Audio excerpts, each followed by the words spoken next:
साथियों नमस्कार। पटना बिहार से मैं अमिताभ कुमार दास, आईपीएस 94 बैच, और आप देख रहे हैं मेरा अपना यूट्यूब चैनल दास बोले बिंदास। क्योंकि जब बुज़दिलों ने मुंह में दही जमा लिया हो तो दास का बिंदास बोलना जरूरी हो जाता है। साथियों मैं आज आपको बिहार के सबसे बड़े घोटाले का किस्सा सुनाऊंगा जिसमें पलटू राम जल्दी ही जेल जाने वाले हैं। बिहार के इतिहास का सबसे बड़ा घोटाला है सृजन घोटाला। ये घोटाला 2500 करोड़ रुपए का घोटाला है। इसी से आप समझिए कि जो चारा घोटाला था, फॉडर स्कैम, वो 900 करोड़ रुपए का घोटाला था। तो सृजन घोटाला उससे दुगने से भी बड़ा घोटाला है। इसकी कहानी शुरू होती है सन 1991 में, 91 में। मनोरमा देवी नाम की एक महिला थी, उसके पति अचानक गुजर गए। मनोरमा देवी को 5-5 छोटे बच्चे थे और उस पर मुश्किलों का पहाड़ टूट पड़ा। तो अपनी रोजी रोटी के लिए मनोरमा देवी ने घर पर ही अचार और पापड़ बनाने शुरू किए। उससे उसको थोड़े पैसे मिले, कुछ महिलाओं से जान पहचान भी हुई, कुछ संपर्क बढ़े। तो 1996 में, 96 में उसने एक एनजीओ की स्थापना की जिसका नाम था सृजन महिला विकास सहयोग समिति। एनजीओ का मतलब आप जानते हैं, नॉन गवर्नमेंट ऑर्गेनाइजेशन, जिसे हिंदी में स्वयंसेवी संस्था भी कहते हैं। तो इस तरह वो जो मनोरमा देवी थी, उसने कुछ महिलाओं को जोड़ना शुरू किया, उनको अपने पैरों पर खड़ा शुरू करना किया, उनके लिए सिलाई मशीनें खरीद दी, उनको अगरबत्तियां बनाने की ट्रेनिंग दी, उनसे सत्तू बनवाना शुरू किया, जिसको समय सहायता समूह कहते हैं, सेल्फ हेल्प ग्रुप कहते हैं। उस तरह से ये सृजन सोसाइटी काम करने लगी। इस बीच भागलपुर के डीएम बनकर आए केपी रमैया साहब। केपी रमैया साहब आंध्र प्रदेश के रहने वाले हैं, आईएएस अधिकारी थे, दलित समुदाय से आते हैं, खुद को बहुत बड़े अंबेडकरवादी बताते हैं। लेकिन साथ ही साथ रमैया साहब पैसे कमाने में भी माहिर थे, इसलिए बिहार में लोगों ने रमैया का नाम रख दिया था कमैया। तो रमैया साहब उर्फ कमैया साहब जब भागलपुर के जिलाधिकारी बने, डीएम बने,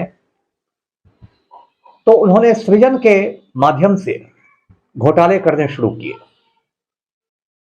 उसके बाद क्या हुआ कि उन्होंने सबौर में, भागलपुर के सबौर में सृजन को जमीन दे दी अपना कार्यालय बनाने की, और उसका भाड़ा भी सुन ही लीजिए, 200 रुपए महीना। ये तो सुनकर अकबर के जमाने का रेट लगता है, लेकिन चूंकि रमैया साहब मेहरबान थे तो उन्होंने 200 रुपए महीना पर वो जमीन सृजन सोसाइटी को दे दी। रमैया साहब मनोरमा देवी को मौसी कह के बुला लेते हैं, और धीरे धीरे मनोरमा देवी पूरे भागलपुर जिले की मौसी बन गई। क्या डीएम, क्या एसपी, यहाँ तक कि जो डिविजनल कमिश्नर थे, सारे के सारे लोग मौसी जी कह के उन्हें पुकारने लगे। अब ऐसा हुआ कि सृजन के बैंक अकाउंट में सरकारी फंडों का, सरकारी राशि का ट्रांसफर शुरू हो गया। साथियों, जिसको सरकार के कामकाज की रत्ती भर भी जानकारी है, उसको मालूम है कि सरकार में आप एक पैसे की राशि को भी किसी निजी बैंक अकाउंट में या किसी निजी संस्था के अकाउंट में नहीं डाल सकते। लेकिन रमैया साहब की महिमा देखिए, एक दो नहीं, लाखों करोड़ों रुपए अलग अलग विभागों के, सहकारिता विभाग के, बाल कल्याण के, इधर के उधर के, सृजन सोसाइटी के बैंक खाते में जाने लगे। और वो मनोरमा मौसी, जो कि कभी अचार और पापड़ बना के बेचती थी, अपना गुजारा करती थी, अब वो करोड़ों में खेलने लगी। वो एक महल नुमा घर में रहने लगी और किसी को मकान गिफ्ट में दे देती थी, किसी को दुकान गिफ्ट में दे देती थी, किसी को गहने गिफ्ट में दे देती थी। और आईएएस आईपीएस अधिकारी जो थे, उनकी जो बीवियां होती हैं, उन्हें तो मतलब समझिए उन पर गहनों की बरसात हो गई थी भागलपुर में। उसके बाद रमैया साहब हमारे जो मुख्यमंत्री हैं पलटू राम, उनके करीबी हो गए। और जब पलटू राम को जानकारी मिली कि रमैया साहब ने करोड़ों का घोटाला कर दिया है, तो समझिए कि पलटू राम रमैया साहब को अपना दिल दे बैठे। उन्होंने रमैया साहब से बुलाकर कहा कि तुम्हारे जैसे कर्मठ आदमी का आईएएस में क्या काम है, तुम हमारी पार्टी में शामिल हो जाओ, जनता दल यूनाइटेड में। तो सन 2014 में रमैया साहब ने आईएएस से वॉलंटरी रिटायरमेंट ले लिया। वॉलंटरी रिटायरमेंट का मतलब है, जिसको हिंदी में कहते हैं स्वैच्छिक सेवानिवृत्ति, यानी वो अपनी मर्जी से रिटायर कर गए। और उसके बाद रमैया साहब नीतीश कुमार के गतिशील नेतृत्व में जदयू के अनुशासित सिपाही बन गए। क्योंकि वो दलित समुदाय से आते थे रमैया साहब, इसलिए 2014 में जब लोकसभा चुनाव हुए तो पलटू राम ने रमैया साहब को सासाराम सुरक्षित सीट से जदयू का प्रत्याशी बनाया। उसी सीट से कांग्रेस की प्रत्याशी श्रीमती मीरा कुमार थी, जो लोकसभा अध्यक्ष भी रह चुकी थी। तो रमैया साहब ने सासाराम सुरक्षित सीट से मीरा कुमार को ललकारा। ये बात जुदा है कि रमैया साहब चुनाव हार गए, और उस बार तो शायद मीरा कुमार भी हार गई।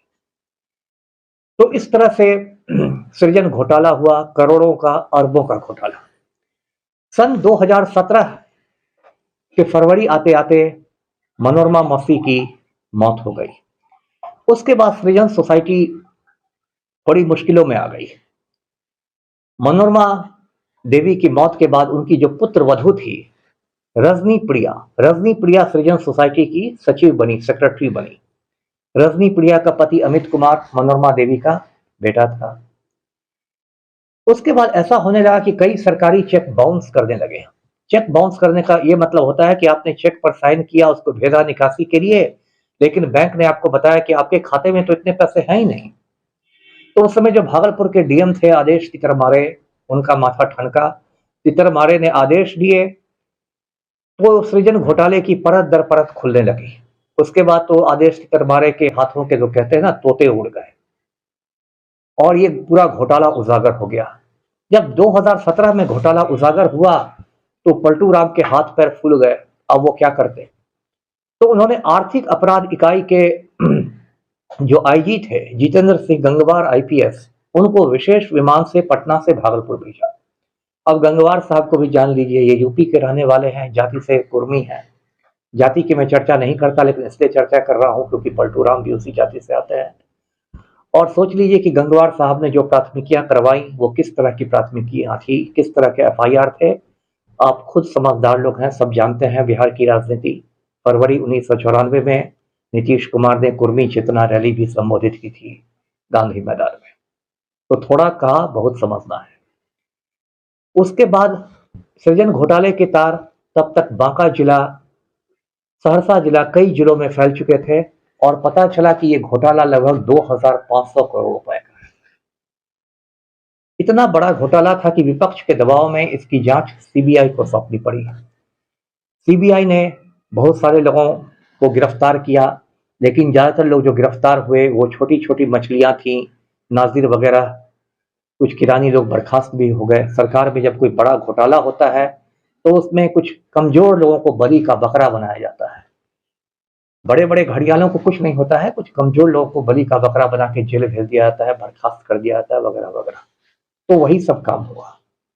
इस बीच रजनी प्रिया फरार हो चुकी थी।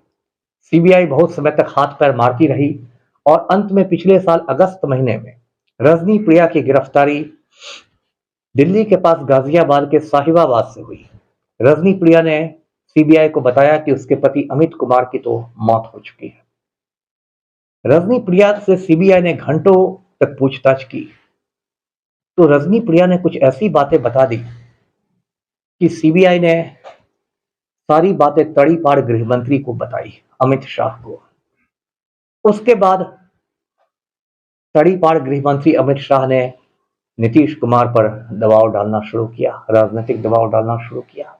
और आप जानते हैं कि पिछले दिनों पलटू राम फिर भाजपा के खेमे में चले गए और छठी बार पलटी मार के उन्होंने 9वीं बार शपथ ले ली।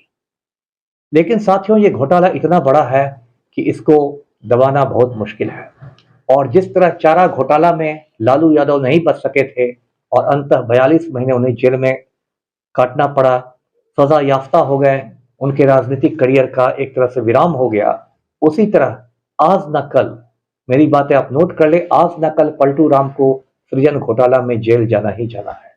और वो तारीख शायद बहुत जल्दी आएगी जब आप देखेंगे कि पलटू राम बेऊर जेल में बंद हैं और लेसी सिंह उनको खाना पहुंचा रही है। तो आप कमेंट सेक्शन में कमेंट्स डालेंगे, शेयर करें, लाइक करें और मेरे चैनल को सब्सक्राइब करें। धन्यवाद। जय हिंद।